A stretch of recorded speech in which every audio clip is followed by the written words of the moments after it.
Hi everyone, welcome to ರೇಖಾ ಪ್ರಕಾಶ್ ಮನೆ ಊಟ.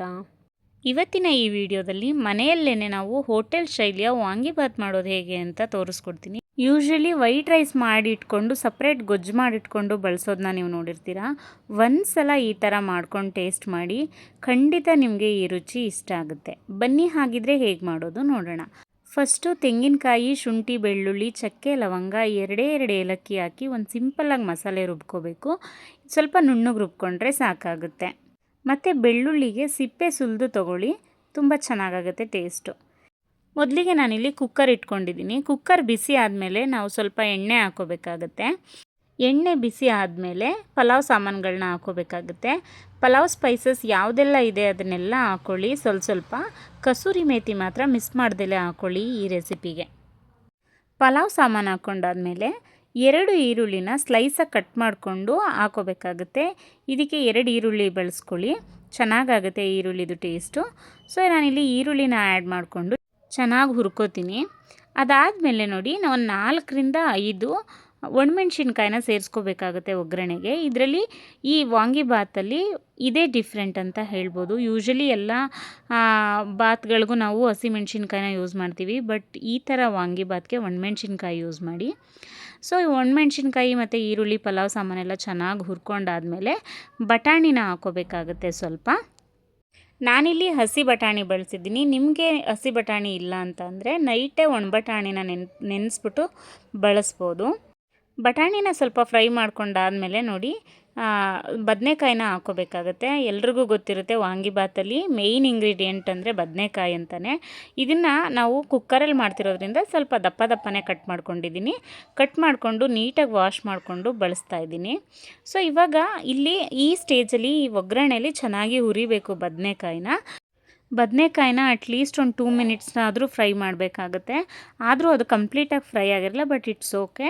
ಅದು ಸ್ವಲ್ಪ ಅರ್ಧಂಬರ್ಧ ಬೆಂದಿದೆ ಅಂದಮೇಲೆ 3 ಟೊಮ್ಯಾಟೊನ ನಾನು ಈ ಥರ ಸ್ಲೈಸಾಗಿ ಕಟ್ ಮಾಡಿಕೊಂಡು ಆ್ಯಡ್ ಮಾಡ್ತಾಯಿದ್ದೀನಿ. ಟೊಮ್ಯಾಟೊ ಆ್ಯಡ್ ಮಾಡೋದ್ರಿಂದ ಅಂತೂ ಖಂಡಿತ ಟೇಸ್ಟ್ ಜಾಸ್ತಿ ಆಗುತ್ತೆ ಅಂತ ಹೇಳ್ಬೋದು. ನಾನಿಲ್ಲಿ 5 ಮೆಂಬರ್ಸ್ಗೆ ಆಗೋ ಥರ ಮಾಡ್ತಾಯಿದ್ದೀನಿ ವಾಂಗಿಬಾತ್ನ, ಅದಕ್ಕೋಸ್ಕರ 3 ಟೊಮ್ಯಾಟೊ ಹಾಕ್ಕೊಂಡಿದ್ದೀನಿ. ಇಫ್ ಇನ್ ಕೇಸ್ ನೀವು ಜಾಸ್ತಿ ಜನಕ್ಕೆ ಮಾಡ್ತೀನಿ ಅಂದರೆ 2 ಟೊಮ್ಯಾಟೊ ಜಾಸ್ತಿ ಹಾಕ್ಕೋಬೋದು. ಟೊಮ್ಯಾಟೊ ಹಾಕ್ಕೊಂಡು ಸ್ವಲ್ಪ ನೀಟಾಗಿ ಮಿಕ್ಸ್ ಮಾಡಾದಮೇಲೆ ಇವಾಗ ನಾನಿಲ್ಲಿ ಸ್ವಲ್ಪ ಅರಿಶಿನ ಹಾಕ್ಕೋತೀನಿ. ಟರ್ಮರಿಕ್ ಒಂದೇ ಒಂದು ಚೂರು ಹಾಕ್ಕೊಳ್ಳಿ, ಜಾಸ್ತಿ ಏನು ಬೇಕಾಗಲ್ಲ. ಜೊತೆಗೆ ರುಚಿಗೆ ತಕ್ಕಷ್ಟು ಉಪ್ಪನ್ನು ಹಾಕ್ಕೋಬೇಕಾಗುತ್ತೆ. ಉಪ್ಪು ಮತ್ತು ಸ್ವಲ್ಪ ಅರಿಶಿನ ಕುಕ್ಕರ್ಗೆ ಸೇರಿಸ್ಕೊಂಡಾದ್ಮೇಲೆ ಪ್ರಾಪರಾಗಿ ಒಂದು ಮಿಕ್ಸ್ ಕೊಡಬೇಕು. ಇಲ್ಲಿ ನೀವು ನೋಡ್ತಾ ಇದ್ದೀರಾ, ನಾನು ಎಲ್ಲ ಐಟಮ್ಸ್ನೂ ಒಟ್ಟಿಗೆ ಒಂದಾದಮೇಲೆ ಒಂದು ಚೂರು ಗ್ಯಾಪಲ್ಲಿ ಆ್ಯಡ್ ಮಾಡ್ಕೊತ ಫ್ರೈ ಮಾಡ್ತಾಯಿದ್ದೀನಿ. ಈ ವಾಂಗಿಬಾತ್ನ ಕುಕ್ಕರಲ್ಲಿ ಮಾಡ್ತಿರೋದ್ರಿಂದ ಅಕ್ಕಿ ಜೊತೆನೂ ಚೆನ್ನಾಗಿ ಬೇಯ್ಕೊಳ್ಳುತ್ತೆ ಟೊಮ್ಯಾಟೊ ಬದನೆಕಾಯಿ ಎಲ್ಲ. ಸೊ ಏನೂ ಜಾಸ್ತಿ ತಲೆ ಕೆಡಿಸ್ಕೊಳ್ಳೋ ಅವಶ್ಯಕತೆ ಇಲ್ಲ. ಇವಾಗ ಇದಕ್ಕೆ ರುಬ್ಬಿರೋಂಥ ಮಸಾಲೆನ ಸೇರಿಸ್ಬಿಟ್ಟು ಚೆನ್ನಾಗಿ ಮಿಕ್ಸ್ ಮಾಡಬೇಕು. ನಾವಿಲ್ಲಿ ಕಾಯಿ ಮಸಾಲೆ ಹಾಕ್ಕೋತಾ ಇರೋದು. ಮಸಾಲೆಗೆ ನಾನು ಏನೇನು ಹಾಕಿದ್ದೀನಿ ಅಂತ ವಿಡಿಯೋ ಬಿಗಿನಿಂಗಲ್ಲೇ ತೋರಿಸಿದ್ದೀನಿ, ನೋಡ್ಕೊಳ್ಳಿ. ಸೇರಿಸ್ಕೊಂಡಂಥ ಮಸಾಲೆ ಎಲ್ಲ ಹಸಿ ಸ್ಮೆಲ್ ಹೋಗಿ ಚೆನ್ನಾಗಿ ಬೆಂದಿದೆ ಅಂತ ಅಂದಮೇಲೆ 1 table spoon Kashmiri chilli powder ಮತ್ತು ಖಾರಕ್ಕೆ ತಕ್ಕಂಗೆ ರೆಡ್ ಚಿಲ್ಲಿ ಪೌಡರು, ಅದ್ರ ಜೊತೆಗೆ 1 ಟೇಬಲ್ ಸ್ಪೂನು ಕೊರಿಯಾಂಡರ್ ಪೌಡರು ಅಂದರೆ ಧನಿಯಾ ಪೌಡರು, ಅರ್ಧ ಟೇಬಲ್ ಸ್ಪೂನು ಗರಂ ಮಸಾಲ ಮತ್ತು 3 ಟೇಬಲ್ ಸ್ಪೂನ್ ಆಗೋಷ್ಟು ವಾಂಗಿಬಾತ್ ಪೌಡರ್ನ ಬಳಸಬೇಕಾಗತ್ತೆ. ವಾಂಗಿಬಾತ್ ಪೌಡರ್ ನೀವು ಯಾವ ಬ್ರ್ಯಾಂಡ್ ಆದರೂ ಬಳಸಿ, ಏನೂ ಪ್ರಾಬ್ಲಮ್ ಇಲ್ಲ. ಅಷ್ಟನ್ನು ಹಾಕ್ಕೊಂಡು ಚೆನ್ನಾಗಿ ಮಿಕ್ಸ್ ಮಾಡ್ಕೋಬೇಕು. ಇವಾಗ ನಿಜವಾಗ್ಲೂ ಈ ವಾಂಗಿಬಾತ್ ಟೇಸ್ಟ್ ಎಷ್ಟು ಚೆನ್ನಾಗಿರುತ್ತೆ ಅಂದರೆ ಬಿಸಿಲಿ ತಿಂತಾಯಿದ್ರೆ ನೀವೇ ಇನ್ನೊಂದು ಸಲ ಕೇಳಿ ಹಾಕ್ಸ್ಕೊಂಡು ತಿಂತೀರಾ, ಅಷ್ಟು ಚೆನ್ನಾಗಾಗುತ್ತೆ ಗೊತ್ತಾ. ಇದು ಚೆನ್ನಾಗಿ ಮಿಕ್ಸ್ ಮಾಡ್ಕೊಂಡಾದಮೇಲೆ ನಾನು ಆಲ್ರೆಡಿ ಹೇಳ್ದಂಗೆ ನಾನಿಲ್ಲಿ 5 ಮೆಂಬರ್ಸಿಗೆ ಮಾಡ್ತಿರೋದ್ರಿಂದ 2 ಗ್ಲಾಸ್ ಅಕ್ಕಿನ ತೊಗೊಂಡಿದ್ದೀನಿ. 2 ಗ್ಲಾಸ್ ಅಕ್ಕಿನ ಆಲ್ರೆಡಿ ಒಂದು 10 ನಿಮಿಷದ ಮುಂಚೆ ತೊಳೆದು ನೀರಲ್ಲಿ ಒಂದು ಸ್ವಲ್ಪ ನೆನೆ ಹಾಕ್ಕೊಂಡಿದ್ದೆ. ಅದನ್ನು ಸೇರಿಸ್ಕೊಂಡು ಪ್ರಾಪರಾಗಿ ಮಿಕ್ಸ್ ಕೊಡಬೇಕು. ಮತ್ತು ನಾನು ಆಲ್ರೆಡಿ ನಿಮಗೆ ಗೊತ್ತಿರುತ್ತೆ, ನನ್ನ ವೀಡಿಯೋಸ್ ಮುಂಚೆಯಿಂದ ನೋಡ್ತಿರೋರಿಗೆ, ನಾನು ಎಷ್ಟು ಅಕ್ಕಿ ತೊಗೋತೀನೋ ಅಷ್ಟನ್ನು ಪಕ್ಕದ ಸ್ಟವಲ್ಲಿ ಅದರ ಅಳತೆಗೆ ತಕ್ಕಂತೆ ಬಿಸಿನೀರನ್ನ ಇಟ್ಕೊಂಡ್ಬಿಟ್ಟಿರ್ತೀನಿ. ಸೊ ದಟ್ ಅಕ್ಕಿ ಆ್ಯಡ್ ಮಾಡಿ ನೀಟಾಗಿ ಮಿಕ್ಸ್ ಮಾಡಾದಮೇಲೆ ಬಿಸಿ ನೀರನ್ನೇ ನಾನು ಡೈರೆಕ್ಟಾಗಿ ಯೂಸ್ ಮಾಡ್ತೀನಿ. ಸೊ ನಾನಿಲ್ಲಿ 2 ಕಪ್ ಅಕ್ಕಿಗೆ 4 ಕಪ್ ಬಿಸಿನೀರನ್ನ ಆ್ಯಡ್ ಮಾಡ್ತಾಯಿದ್ದೀನಿ. ಈ ರೇಷಿಯೋ ಎಲ್ರಿಗೂ ಗೊತ್ತಿರುತ್ತೆ.